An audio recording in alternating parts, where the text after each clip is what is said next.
السلام علیکم ورحمت الله وبرکاتو. ملګرو، اسماعیل شاهد په ژړا دی. ولې په ژړا دی؟ اسماعیل شاهد همیشه پنی مزاج سړی و. ډرامې به یې ډېرې ښکلې ډرامې جوړولې، پنې ډرامې. مونه به یې تاسو ښه پېژنو. په دغه ویډیو کلیپ کې ملګریو دغه ژړلي دي. څه وجه وه؟ د ویډیو کلیپ راسه وکسو ټول حقیقت پې ته معلوم شي. نو راځئ ملګرو دا ویډیو کلیپ وګورئ.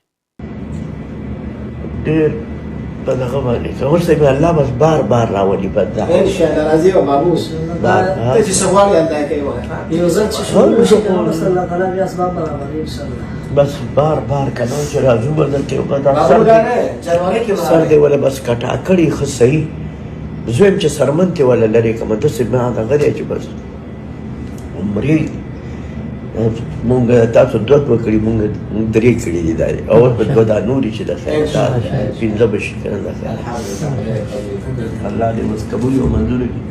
څوک ملایوي مهما ته یو نه جنت البقیع وخته اوس نه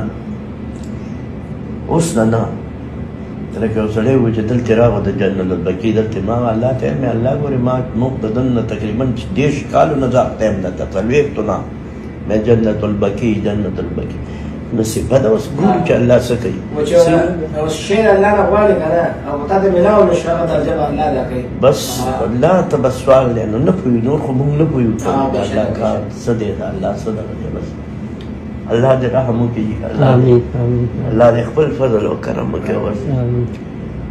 اوس الله راضي کول دي بس او خوند ډېر وکړو او بل به موږ خوش قسمتي وکنه خوش قسمتي نه و چې تاسو سره او بیا هغه عالمانو سره راغم هغه مليانو سره راغم هغه کاریانو سره راغم چې هغه پوهېږي په کوم ټکي ودلته کوم څه ویل دي. اوس موږ ته دومره پته نشته دی دې ته ویلم دې به ویلو موږ ورسره راغلو دې به ویلو موږ ورسره راغلو. بس الله دې رحم وکړي او الله دې زموږ ګناهونه او غلطیان معاف کړي رب العالمین. آمین. واپسې الله تعالی بس موږ چې بس موږ وبخي بس معاف بس الله دې خوشاله ساته. الله دې الله باندې رحم وکړي.